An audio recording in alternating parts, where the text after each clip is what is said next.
So let's turn to the other situation now, the Yeah, more intense situation, yeah. um, where both the child and the parents' hormones start racing Hmm. because there's a mismatch of agendas going on. The child doesn't want to eat. The parent wants the child to eat. It's the Yikes. nightmare situation. How do we handle that? Yes.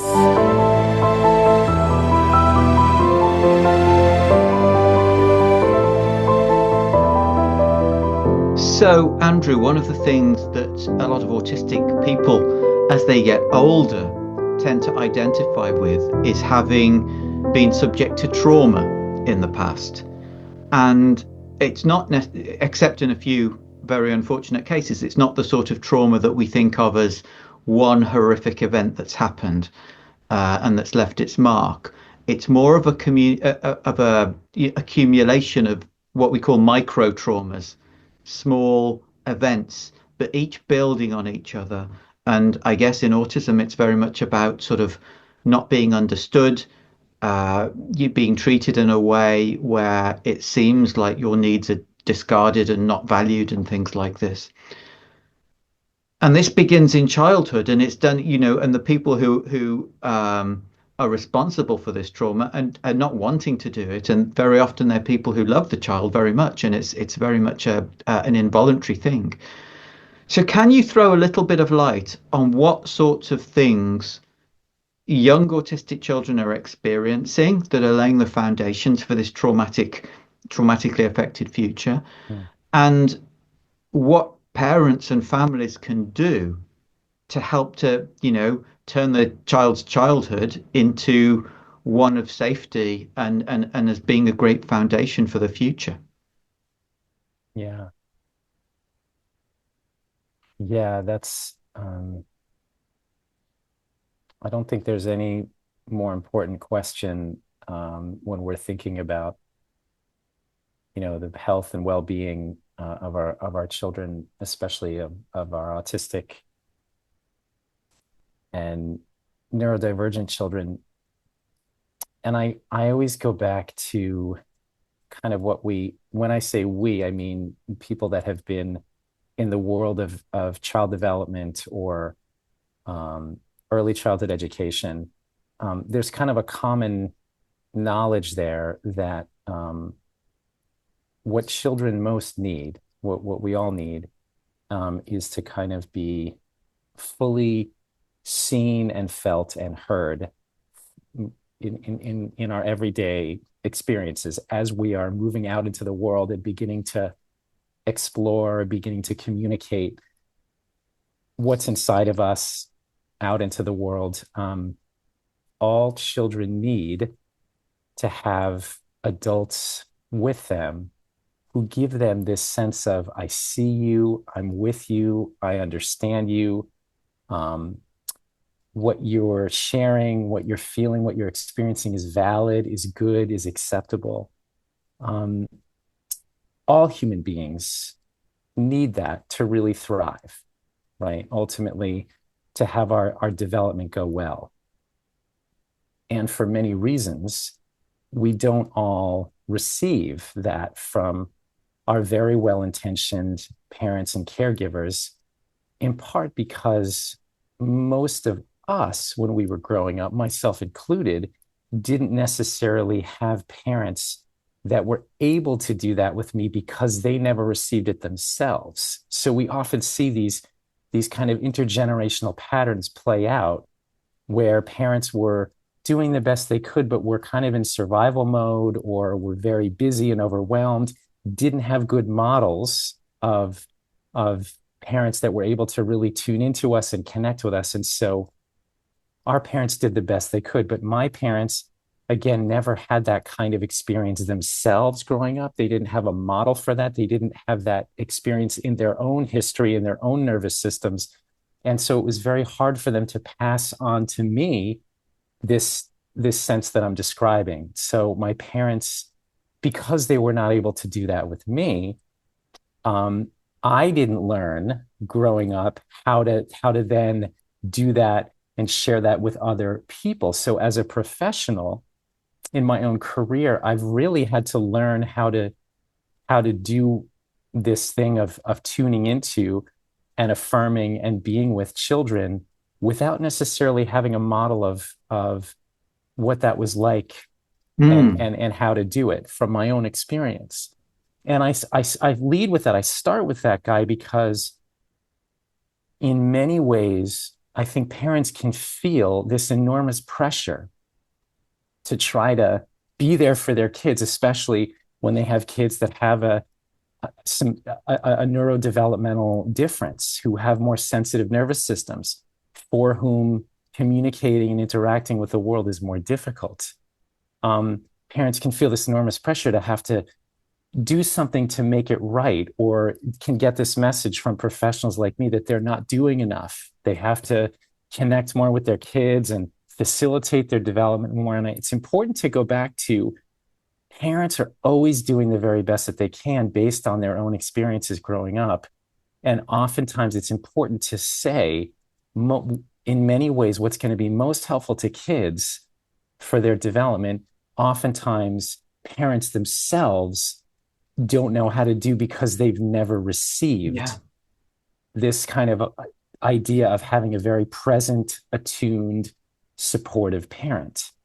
And that's just important. It just kind of wipes the slate clean to say, parents, you're doing so well, you're doing the best you can, given that you never really received this. So how could you possibly be expected to show up in this way for your kids? And I think that can let parents off the hook.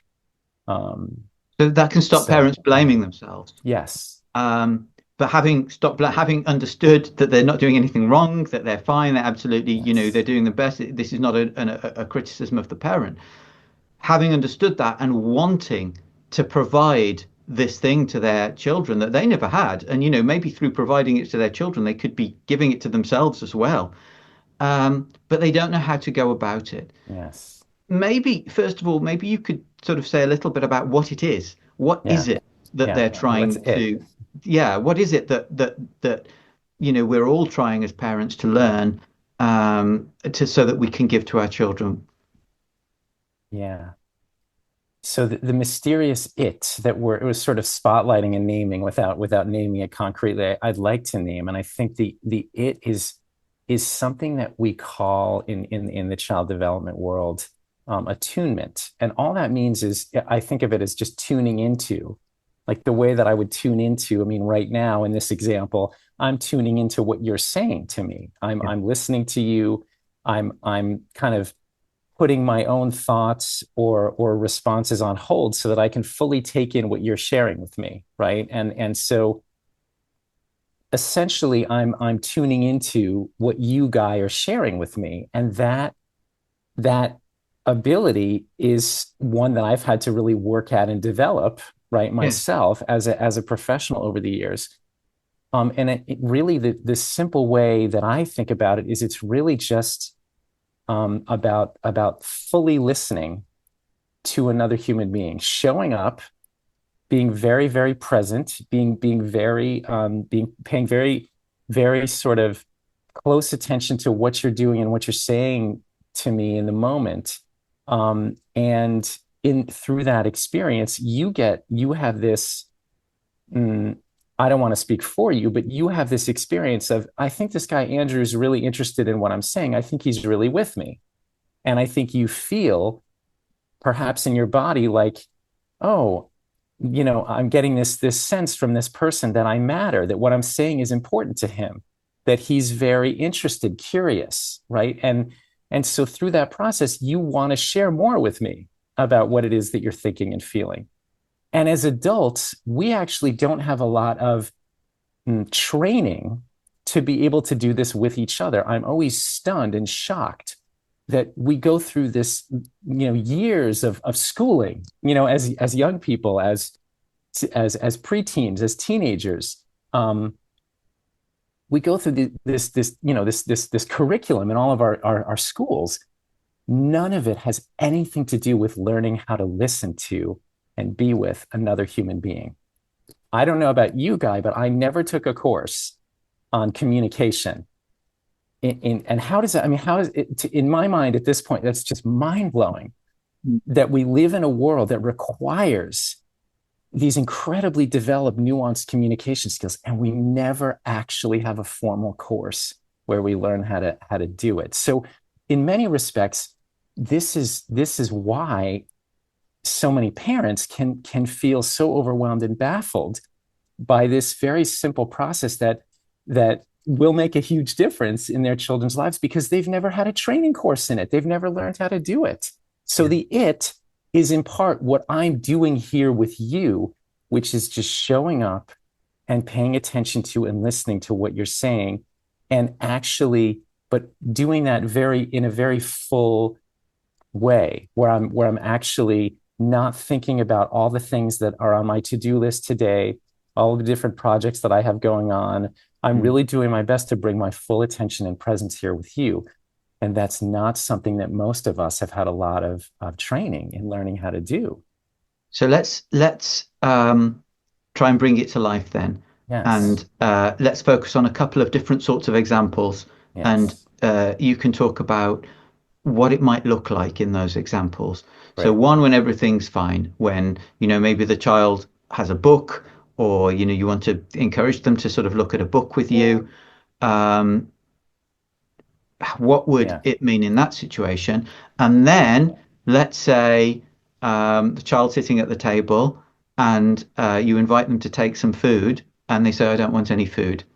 So, what would tuning into the child look like in that situation? Right. Excellent example. So let's make it really concrete Yeah. and clear. So looking at the book example, the first thing that I am going to do as I am with a child who's looking at a book is the first thing in many ways I have to do is I have to override my impulse to immediately start to direct the interaction in ways that ways that I want to take the interaction in. So what most of us do, and what I did before I had lots of kind of training to do something different, was a child would be reading a book or sitting there looking at a book, and I would immediately start firing questions at the child. What are you doing? What's in the book? What do you see? And then I would immediately start to lead or direct the interaction in the way that I wanted to take it in. And what's So, wrong with that? I see a dog. Oh, look, there's a dog. The dog says woof woof. And so this is mostly what adults do around And why is that a young problem, children. Andrew? What's wrong with Yeah. Sorry. The reason, so what happens in that example is what we forget to do is we forget to again hold back our own thoughts, desires of how we want the interaction to go, responses that we want to get from the child, where what we do is we jump ahead of this very important starting point, which is I'm curious about what's going on in this child's mind and in their experience. So what I have to lead with is curiosity about what's happening in the child's mind or what the child is curious about or interested in. And if I show up with that curiosity, I wonder what he or she, I wonder what they're experiencing. I wonder what they're interested in or curious about as they're looking at this book. And I just simply show up with curiosity and don't say or do anything other than look at what they're doing and have that wonder, that curiosity. That changes things dramatically because the child then has this experience of, I think this person's really with me. I can tell that this person's curious about what I'm looking at.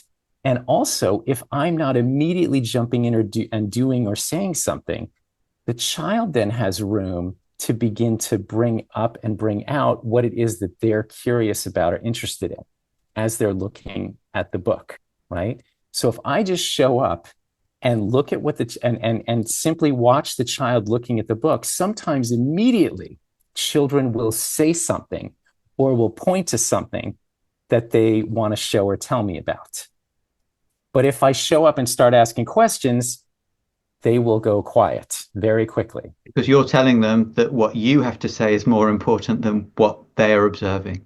Absolutely.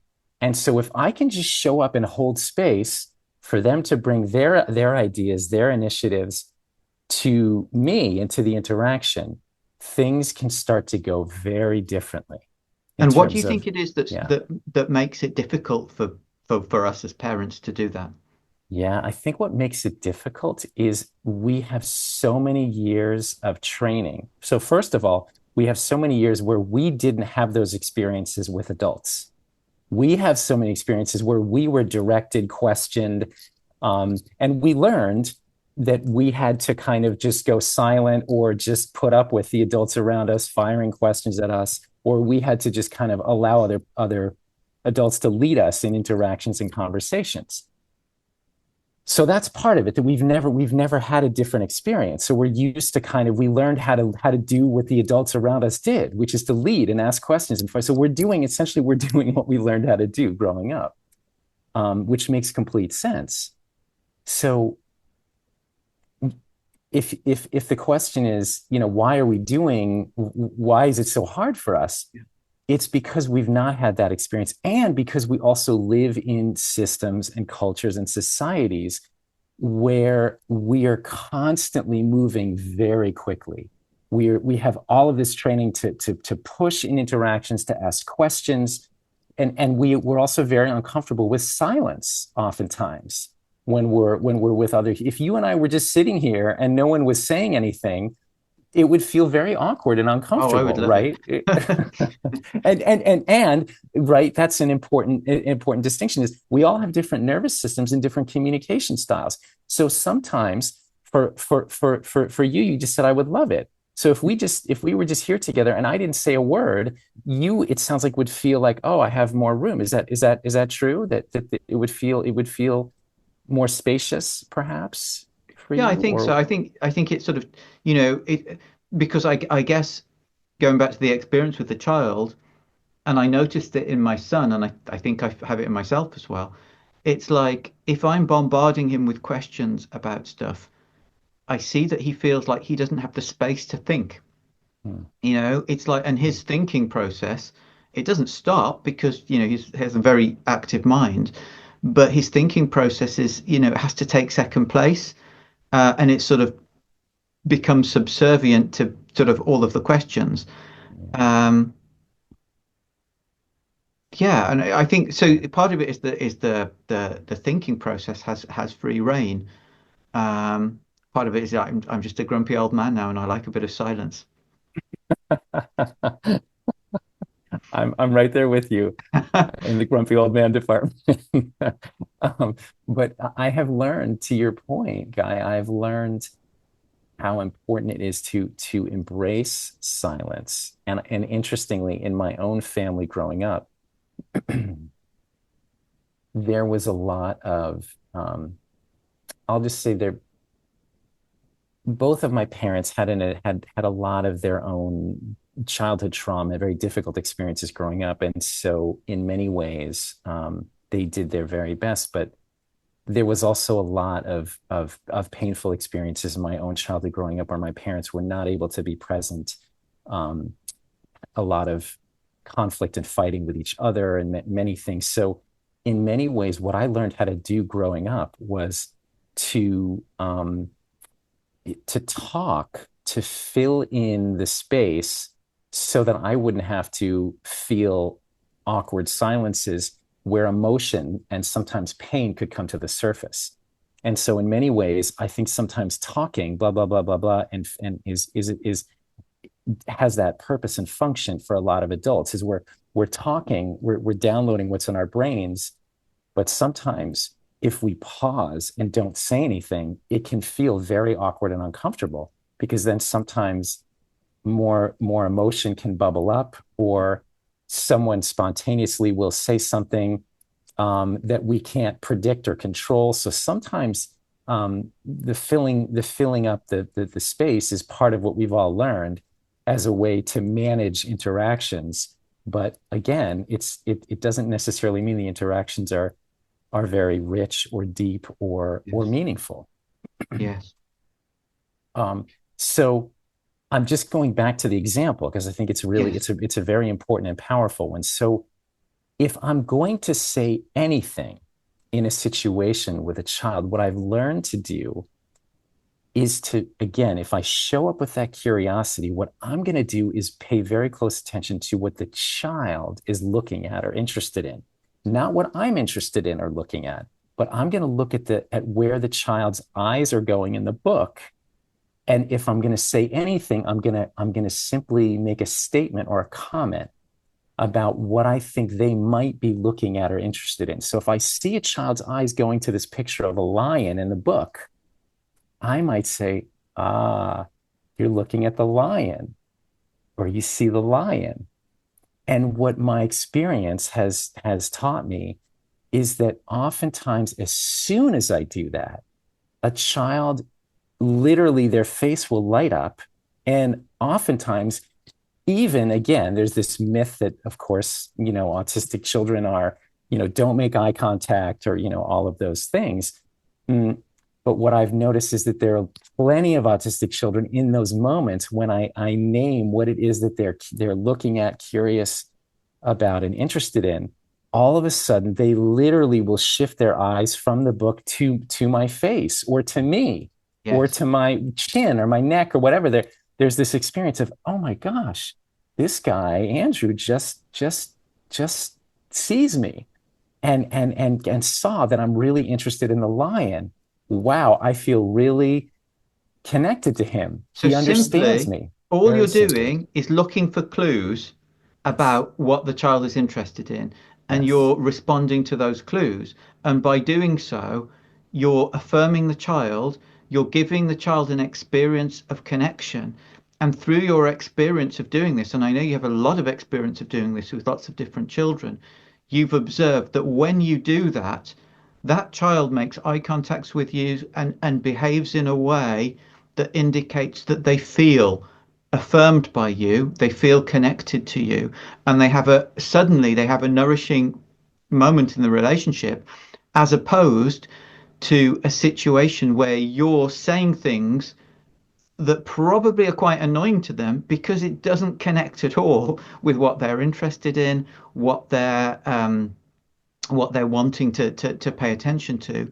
And to them, it can feel, and this is, I guess, where the trauma comes in a very, very mild way in a situation like this. But I guess it comes in when they have their interests and you come along as an adult and start banging on about something that's nothing to do with their interests, that's just almost making a demand on them to divert themselves away from their interest. Absolutely. That I think that's spot on.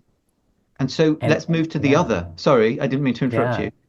No, I think the only thing I was going to say, just to build on what you just said, Guy, is that the experience that a child has, and I'm going to connect this with you did an interview with Paul Micallef Yeah. some months back, and it really different aspects of it really stuck with me. And one of the things that he said that was so powerful, he said this in many different ways, is that one of the things that is critical to avoid in some ways minimize more traumatic experiences for autistic people is giving them allowing them to have an experience of not being pushed or Yeah. pressured to do things that are difficult or challenging or a little bit scary or anxiety provoking.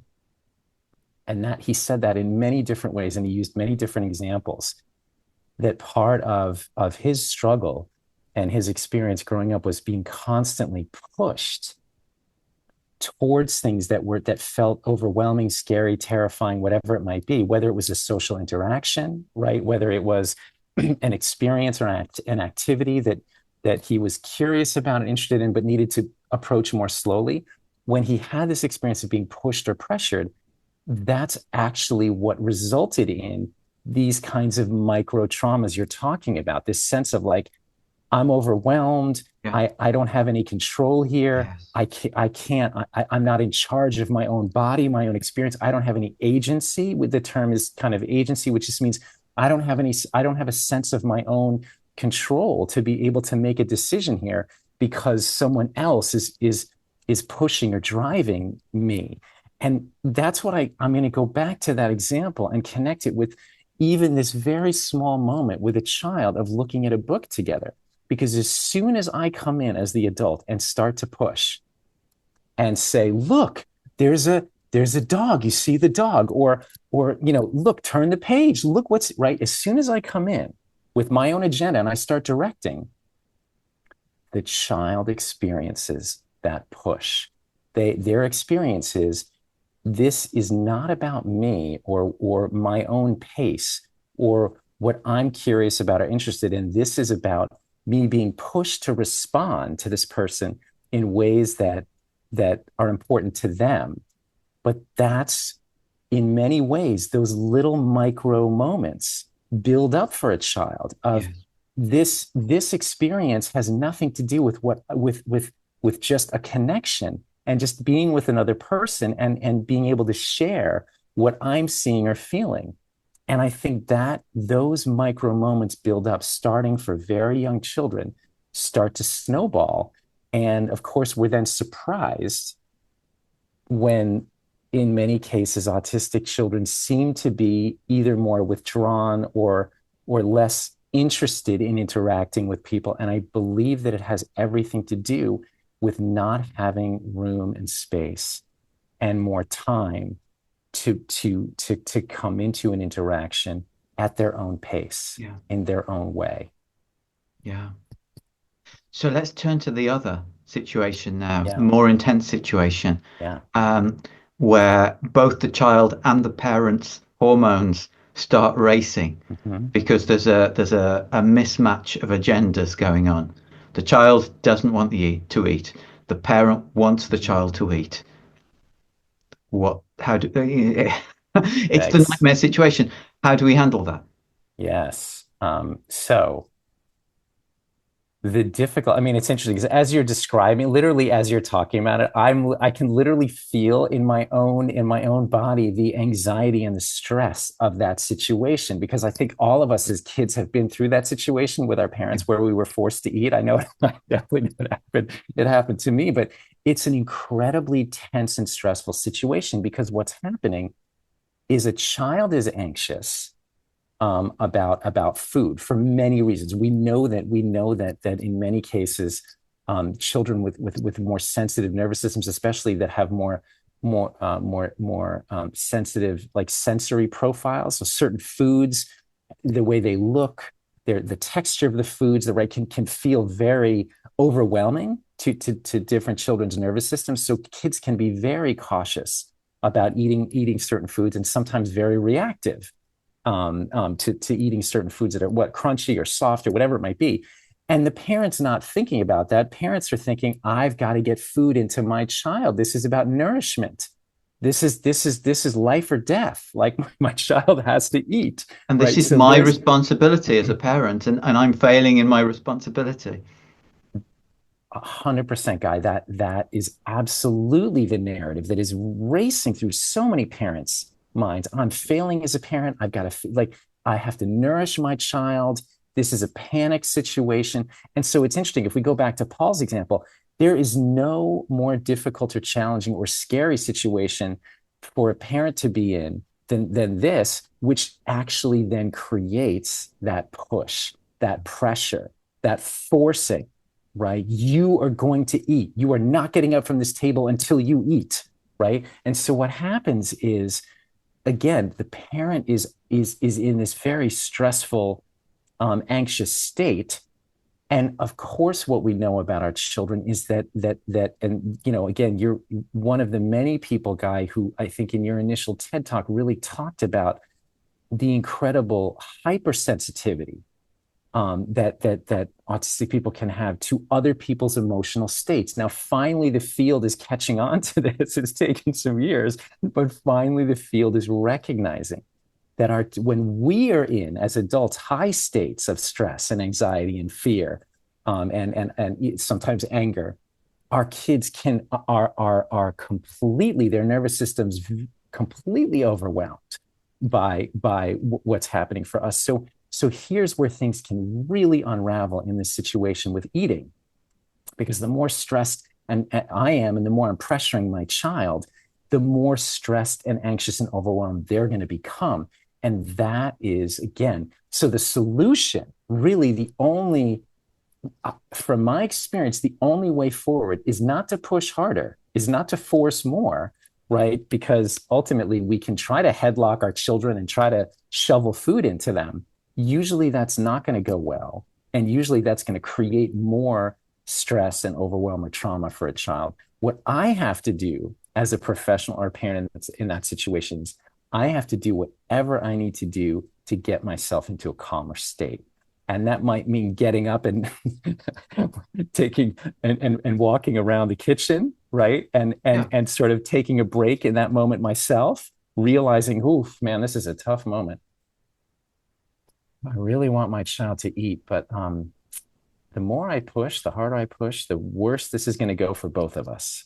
So it's about recognizing those moments, recognizing how geared up and overwhelmed and stressed I am, which is not always easy to And I guess do. that goes for any moment when Yes. there's two opposite positions, because that's only going to lead to uh, well, you know what it's going to lead to. It's going to lead to a clash. It's going to lead to Yes. both people being traumatized in Yes. some way, and Yes. both people sort of feeling that they've been hard done by.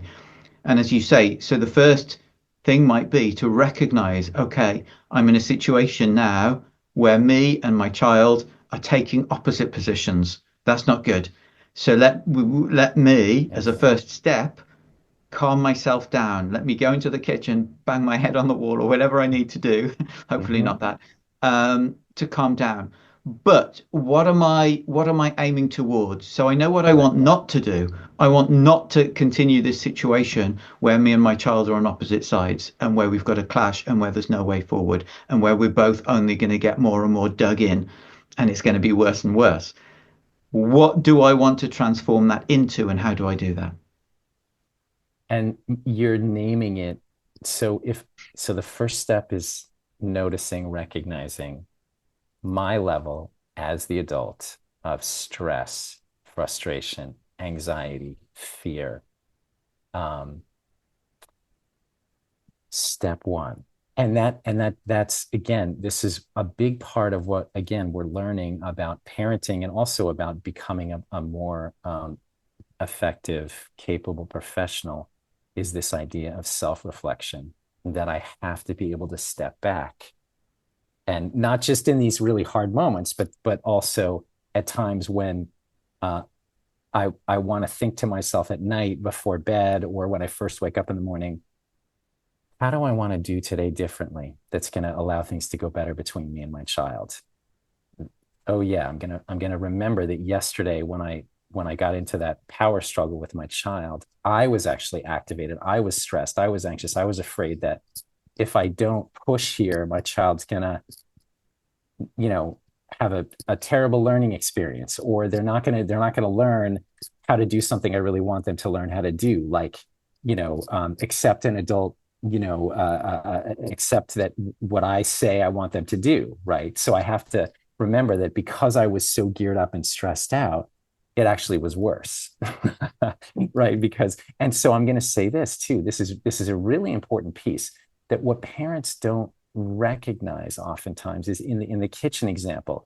If I step back and I see this is not going well, and I hold on to the food, and I just take a stand up and take a couple laps around the whatever area it is where we're eating in, right? Just literally reset button, right?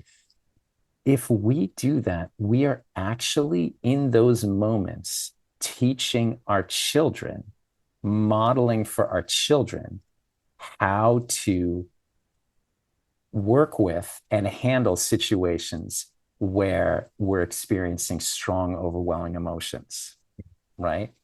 It's actually an act of not only I'm taking care of myself, but I'm actually showing my child how one can handle a difficult moment or situation. We can press the reset button, take a couple deep breaths, right? And try to press reset. Now, I don't know about you, Guy, but I don't know if I ever actually saw my parents do something like that. Because they just, I mean, at least in this day and age, we have more models, and we're talking a bit more about things like mindfulness. We're talking a little bit more about things like how to take a Yeah, break, it would have been or laughed at like right. It even would have 30 been or 40 laughed years at. ago. Absolutely. So But where now, do at we least, go from yeah. there? Where do we go from there? So I've calmed myself down. I said, Mhm, okay, I'm going to handle the situation better now. mhm, I'm not going mhm, to mhm. uh, any more entrench this conflict situation. Yeah. But I need to know what I've got to do instead. So if I'm So calm, right. yeah, So if I just go back to that example, so I've taken a few breaths, yeah, I've reset, and I've thought to myself, okay, this is not going well. I really would like my child to I really would like my child to have a better experience and be more open to eating different kinds of foods.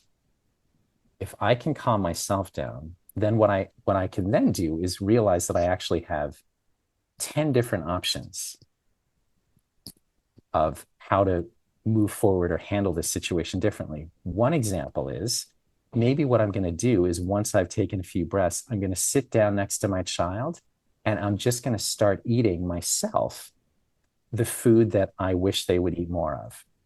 And I'm not going to ask them or force them or push them to eat anything. I'm just going to start eating things myself.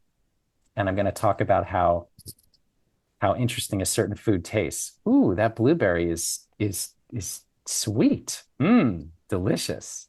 But I'm not going to try to hand them one or give them one or say, "Do you want one?" Right? Because that's the pressure. Again, the pressure stuff that Paul so beautifully spotlighted. I'm just going to eat food myself. And what's going to happen is, all of a sudden, when my child doesn't feel that pressure, that push from me, perhaps they're going to calm down and just watch me eating yeah, foods. yeah. And that would be a complete shift in the dynamic, Whether they eat or not. whether they eat in that moment or not, because So we're moving slowly and gradually towards challenges, not slamming through them. so are we saying that, so when the parent calms down, part of that calming down needs to be an acceptance, okay, maybe the child won't eat. And Absolutely. how then, because then we're raising the bar quite high, aren't we? Because then we're trying to say to the parent, this sense of responsibility you have for ensuring that your child eats well, you're not, we're going to let go of it now. We're not That's going to not let go easy. of it. Yeah. And thank you. And that, because that's a really important piece. We're not letting go of it. We're just going to try a different strategy. We're Okay. going to try a strategy that's more gradual, that is inviting our child to perhaps consider new foods, more sort of about inviting, enticing, but also giving them a sense of agency or control about the foods that they're putting in their own bodies. Because if we don't, and this is what's really hard, there's short term versus longer term. I have to sometimes let go of my short term desire to get food into my kid, Yeah. because I'm going to actually trust that if I set this up differently and my child is less stressed and less overwhelmed and more relaxed and more curious and more open, they are going to be more willing to try different foods. It's not going to happen immediately, and it's not going to happen overnight. But I've seen this happen with many, many children over the course of many decades, where when mom and dad relax more around food and think about more as, what we're establishing is around food is a sense of calm and ease and connection around the table, right? That we're just sitting and sharing space and time and eating together, versus I'm trying to shovel food into you, versus my job is to get food into you right now, Yes. right? That changes the dynamic. And again, when our kids have a sense of more decision making power over what's going into their own bodies, even if right now we don't trust it. Oh my God, oh no, this means he's going to just eat potato chips for the rest of his life, right? That fear is real, And it's also that kids can get locked in to certain eating patterns that Yeah. can be very unhealthy for their bodies. There's no question. But what we have to remember is, again, short term versus longer term changes in strategy. Do you think that it's well known that children in general, but particularly autistic children, can use food as a a means of control, as a way of sort of getting some control back over their lives. Do you think that that's only the case because they always are guaranteed to get such a strong reaction from their parents? It's only a way of getting control because parents make it a make or break issue. And whereas if parents sort of let go a little bit, then the child might, it doesn't press so many, the child will see that food doesn't press so many triggers and isn't such an effective way of getting control. And then they find another way of trying to get Right. control. So it's an ongoing This process. It is an ongoing process with so many aspects of life. When our kids feel a heightened sense of anxiety and stress, they will try harder to get some control. When they Mm, feel out of control, like literally, when their nervous systems are on fire and they feel overwhelmed and stressed, this is interestingly, this is not unique to our children. This is what we all do as adults in many different situations when we're feeling, out of control. So I mean, an example that I always will go back to is, sometimes our sense of control as adults can be tremendously challenged.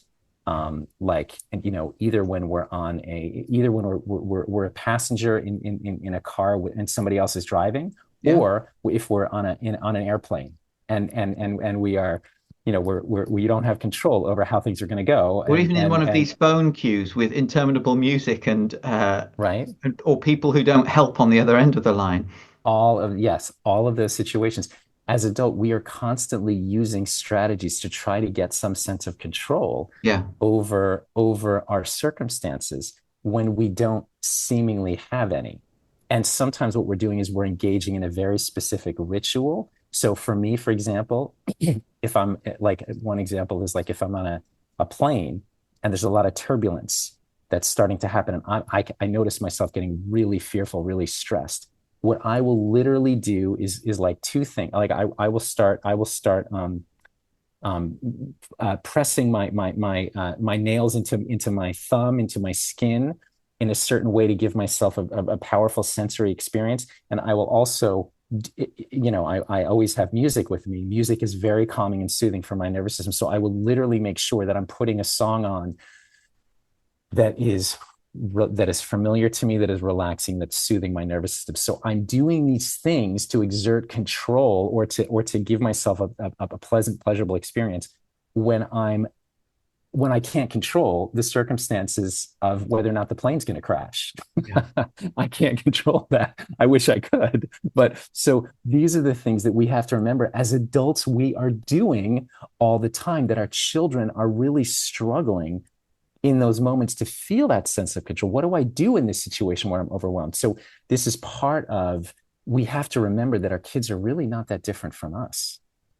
And we have to remember that what's most important is that we're helping our kids through some of these very difficult experiences, like in the food example, by remembering that our kids need a sense of agency over their own bodies. And if they don't have that, things Yeah. usually go much worse. And I've And it, seen parents in really epic battles with their kids, yeah. that ultimately end up sometimes in hospitalized circumstances. Yeah. So I just want to clarify something. It might sound to some parents that you're saying that parents need to let go of their agenda, because I suppose it is an agenda of getting their Mhm. child to eat healthily. Whereas actually, I don't think you are saying that at all, are you? No. You're saying that they need to use better ways of achieving that agenda. And by piling additional stress on the child, what's most likely to happen is that that child is more likely to have long-term food issues and express Yes. their difficulties through food because it's become such a heavy and tense issue. And it's all, it's the trauma side of things again. You get that post-traumatic stress reaction Yes. triggered every time the issue of food comes up. So it becomes, every time something like that happens, it becomes more and more of a hot issue. What you're Yes. actually doing is finding a more intelligent way of dealing with food, which might mean in the short term, you don't get what you feel is really important, but it makes it much more likely in the long term that the child Right. will have a more healthy relationship with food. Is that right? Absolutely, 100% right, Guy. Yeah, I mean, that's so well put. And I think the great challenge with that is, again, this kind of letting go of, okay, I'm going to let go of this short-term battle because I believe that I can find a different way forward. And the other piece I would say too is the important what I talked about earlier about reflection, that one of some of the most powerful work that I've been able to do with families around some of these issues is really to ask parents to reflect on what's getting activated for them in some of these situations around food with their kids. Just to ask parents, what was this like? What was it like for you growing up around your parents and eating and food? And almost in every case, there was enormous there were painful experiences that parents had in their own childhoods around food, around eating, around either the possible scarcity of food or the possibility of serious health problems. But parents came out of their own childhoods with a sense of fear and panic, Yeah. and anxiety around food that they're literally carrying into these situations with their kids. And when parents have a chance to reflect on that and say, "Oh my gosh, wow, I just didn't even realize that this was happening," all of a sudden they're in a position where they can let go more easily of this heightened state of stress, and this has to happen. So I just want to spotlight that can be such important work for parents to really have room to see that their roots, that there are reasons behind sometimes their own feelings of fear about their kids that are, and of course that's not their fault. That's literally what they experienced themselves growing up. But again, if we don't do some of this work with, and I'm saying this is my responsibility as a professional, if I don't open up space for parents to begin to reflect on some of these things, and all I'm doing is throwing these different techniques at parents, try this, try this, try this,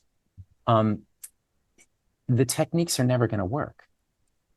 And I think to Paul's point, what we have to remember is we have to do things differently with our kids in ways that are giving them a bit more sense of their own choice making.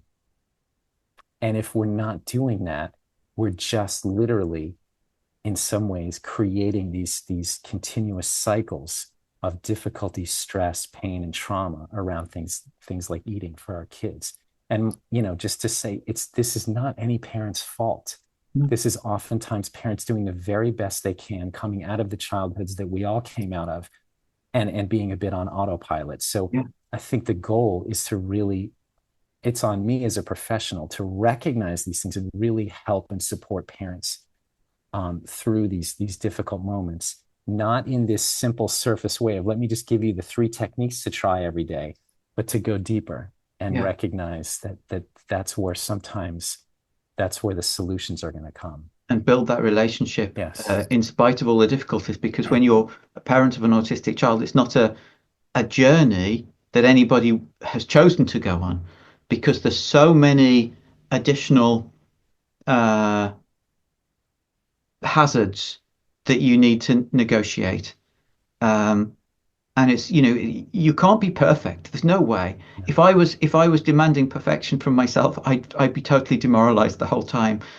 You can only demand that you do your best, whatever that is at any moment. And you're always doing your best anyway, because even if you slip, that's your best at that moment. And then you just recalibrate whenever you can. And one thing I wanted to mention was that whether it's food or anything else, let's stick with the food example. Um, It's like when you let go of trying to pressure the child into doing what you want them to do, it doesn't mean that you don't want them to do it anymore. And it doesn't mean that you have to give up on any attempt. It might be that once, if we manage to avoid making a big deal at lunch at the food table, it might be that an hour later or even 10 minutes later, as long as we still don't have our agenda and as long as it's just very much in the spirit of inviting, we can maybe even directly raise that situation about what happened. We could even share how things were for us if that feels appropriate. We can even sort of make it into sort of we got into this joint mess together of taking positions. How do we avoid that in future? And we might even be able to introduce ideas about food within that context in a very sort of subtle way with absolutely no pressure at all, where we don't even have to persuade, we don't have to sort of explain, we don't have to justify, we don't have to give reasons or arguments for doing something. Just raising it, just bringing it to awareness and then leaving it. That can be such a powerful thing on its own. Yeah, I just wanted to throw that in at the end. No, thank you. That's beautiful, Guy. I mean, I love how you brought in this whole perfection perfectionism kind of model. I mean, I feel like the USA is the epicenter of marketing this kind of model of human perfection that is so toxic. But I think parents get so hit with that there's some perfect way to parent that they're just not doing. And it's messy, like you just described, like they're in these really being able to embrace these moments of imperfection. For me as a professional, every time I'm with a child, I have to accept that this is not always going to go as I wish it would. And even though I've got my sort of lesson plan or my plan for how I want a session to go, or these sets of goals I'm trying to target, it could be a complete mess. And I have to be willing, excuse me, to be in that mess with a child and be my messy self and say, oh boy, let me just pause for a moment and say, I really want to get you to do this thing. And it's not working. Okay, how can I reset here? And I get it. I think parents have their version of this, professionals have their version of this, because professionals have this perfectionism that's set around performance and getting kids to perform in a certain way and achieve goals in sessions, that is just as, I think, toxic in many ways, and can create, in some sense, just as much micro trauma for children in sessions. Whether you're a speech therapist or an occupational therapist, a teacher, behavior therapist, all of these things. It's a very performance-oriented kind of culture that professionals are trained in. So the messiness is what we all try to avoid. And I love your point of just like fully embracing it. And that doesn't sell as well sometimes, especially in the US. So you got in another dig at your home country before the end of the always book. Any opportunity.